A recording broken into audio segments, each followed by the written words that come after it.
10 Middle Eastern niche fragrances every man should have in their collection. Let's talk about it. Here's some codes to save you some cash on your next Middle Eastern niche or designer fragrances. What's going on, guys? My name is Neeb. Welcome back to Aromatics. Today we're going to be talking about the 10 essential niche Middle Eastern fragrances. There are much more than just 10 that I think deserve to have a place on this list, but I wanted to allot some of the best ones. So these are 10 must-haves in my opinion. These are the ones that I immediately gravitated to when making this list. There is one that I want to list as an honorable mention just because of the fact that it's relatively new, but upon the first wear, which is today, it's about 4 hours later, this stuff has already left a lasting impression, or a good first impression. Not necessarily a lasting. Please take this one with a grain of salt because of the fact that I like to give you guys an extensive review or one of these lists only after I've extensively worn some of these. But right now I'm moved and motivated to talk about this one because it's phenomenal just with that first impression. On initial wear, I only sprayed this about 4 times, made a quick short, and it's just so freaking strong. I even showered after the short to get ready for leg day, and it's still freaking there. At least it's actually too much. It's too much, but that's never a bad thing in terms of performance and bang for buck and return on your investment. That's exactly what it is. Performance is return on investment, and you should absolutely care about it. Okay, so this is called Reef by Eter. Eter fragrances. Don't get it mistaken with the brand Reef. This is the scent name. The fragrance name is Reef. This smells so freaking syrupy, vanilla, maybe some Divana, ambers, intoxicating stuff. And you look at the atomizer, it's the classic Kuwaiti, just beastly atomizer. Room filler, no more than about 4 sprays. You get your best bang for buck with a fragrance like this. I can freaking taste it, okay? Sometimes a little bit too much, but that's an excellent fragrance. Box looks like this as well. Just showing you guys a little rundown. Anyways, let's get down to the bread and butter of this video. All right, so first fragrance on this list is very easy for me because it was one that I fell absolutely in love with almost immediately. The quality of this fragrance is like 12 out of 10, man, to the max. These are maximum quality fragrances. And this one in specific is called Jabal Al Cotton. Jabal Cotton basically means the mountain of cotton. A lot of these Arabian blend fragrances, this is the specialty fragrances by Arabian Oud, top-notch oils as if they weren't already, with original blends as if a lot of them weren't already. But anyways, no inspiration here. However, there are some resemblances to some of my favorite fragrances. Think of the classic Dior Homme, the OG, with that buttery cosmetic vibe, or crayons, Play-Doh, whatever you want to call it. Iris, super intoxicating. That's what this smells like. It has a little bit of this cardamom spice. It's much more than a simple fragrance like Dior Homme Original. And that's the caliber that I'm placing this at. That was simple. That was one of my favorite fragrances, but compared to this, that was simple. This is an excellent fragrance. This is like 5.0,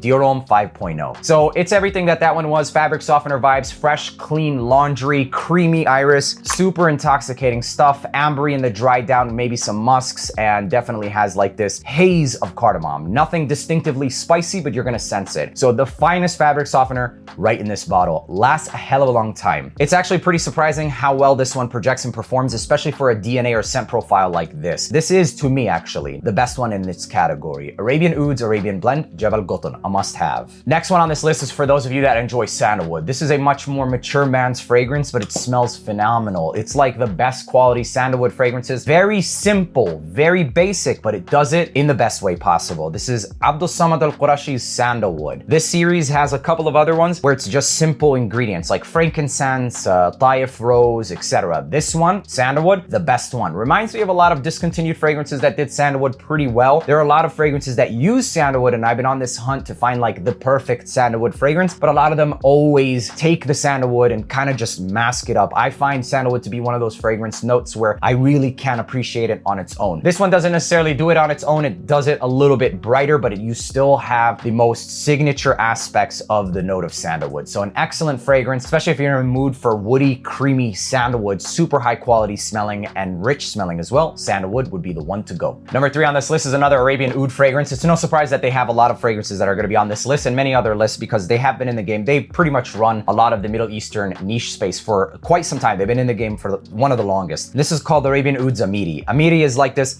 peppers, cashmerean, freshness. There's some citruses at the top, the bergamot. It does like this relatively simple DNA, but in the most polished and refined way. This is like the perfect ISO-y super vibe fragrance. So it gives you more of like this clean, woody, slightly peppery, musky aura. That's essentially how I like to draw this fragrance. You just smell like an aura of sophistication and elegance. elegance. It takes your scent and levels it up. It's much more than just amplifying your scent. There is, like I said, that cashmere and the musk, some of those dry wood vibes and peppers, an excellent fragrance, and the execution on this is phenomenal. Definitely one that I like to reserve for higher or special occasions for sure. Next one doesn't really get represented much as a Middle Eastern niche brand, but it genuinely is. This is called Kajal. That's the brand name. Kajal, and this is Lamar, a much more unisex fragrance, but this really shines around white florals like magnolia and pineapple. An excellent fragrance that I think, and relatively affordable actually, every man should have in their collection. This is one of the best summertime, fall-time, springtime, really any season pineapple-based fragrances. So no, it doesn't smell like Creta Ventus, and no, it doesn't smell like Hachivat. It might remind you of something like that. This is a far more unisex, softer, easy to approach pineapple-based fragrance. An excellent one for sure. Kajal's Lamar. If you enjoy pineapple, white florals, very nice, light, fluffed out, this is the one to go with for sure. Next one on this list is another Arabian oud fragrance. This was pretty easy for me to determine whether or not it should be on this list because it definitely deserves, because it does this oud combination that's pretty unique. Instead of doing the typical oud rose saffron, this does oud ambergris and peppers. This is called Al Farid by Al Arabi Al Oud. One of the fragrances that I have in my collection that when I spray, I'm like, okay, this is not bad, but there's something about it that makes it better, or different, I should say. A much more masculine take on the whole oud saffron combination. You're not really gonna get much rose here, but the ambergris and the pink pepper is where this one kind of goes in a different direction. So an easier oud fragrance. It's not easy by any means, but easier. And it's not your signature or run-of-the-mill oud saffron combinations. The pink pepper is something I could easily detect, and there is a little bit of this aquatic vibe to the entire fragrance coming from the ambergris. High quality smelling,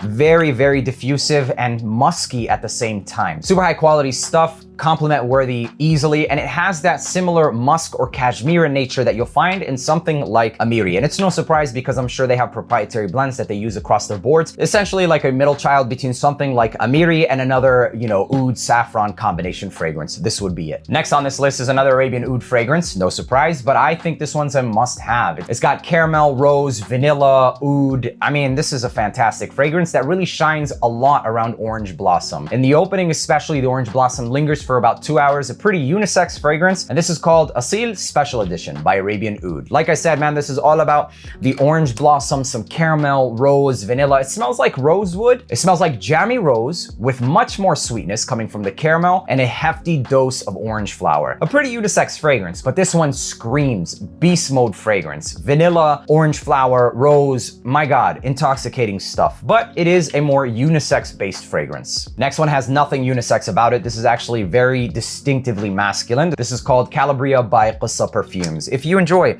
fragrances like Latent Exclusive, you'll absolutely love this one. It takes Latent Exclusive, tones down anything that's too animalic, increases some of the aromatics, it increases the projection, longevity, everything like that. It's much more of a twist. This is not a distinctive clone by any means, but if you enjoy that fragrance, you're absolutely gonna love this one. And I find Latent Exclusive to be one of the better ones, or if not the best ones from Parfums de Marly. If you don't wanna spend that high price tag and you wanna get the idea done in a better way, essentially, with less oud, then you go with this one, Calabria by Gissah Perfumes. For me personally, I like the oud that's in Latent Exclusive. So I myself will find uses for both fragrances, and they're distinctively different because of that low Asian oud increase in the original one. Still a great one to check out, Calabria. Another Arabian oud fragrance that's a must-have because of how cheap it is, how long it lasts, how easy the DNA is, and it's a compliment getter. It's a compliment magnet, this one. It's called Arabian Oud, Arabian Night Silver. This is like the birth child of this Ambroxan Sauvage DNA with some peppers and incense. It's like Dylan Blue meets Blue de Chanel meets Sauvage. It's not really a clone of anything, but it's like the Sauvage of the Middle East. That's as basic, as simple as it is. Ambroxan, peppers, citruses, some incense, a fantastic fragrance. Lasts a hell of a long time, got me numerous compliments, and I've rocked this one a lot, actually. A simple one, very easy, one of the best niche Middle Eastern fragrances to jump into, Arabian Night Silver. Fantastic. This next one is a leather superstar. It's Safari Extreme. This is leather, saffron, and fruits. This is the king of that realm of fragrances, genuinely. For me personally, I would much rather rock this than any of those any day. It does have a more unisex trait to it. This does like leather, saffron, vanilla, and some florals. The floral aspect of this fragrance, including the raspberry, does take this one into a little bit more of a unisex quality, but I've rocked this and I've gotten so many compliments on this one. It's an outstanding fragrance. Quality screams out of this bottle right here. It's one of the best saffron, raspberry, floral, leather fragrances for sure. I wouldn't even put this in the same caliber as fragrances that do that combination like Tuscan leather. Has nothing to do with those fragrances.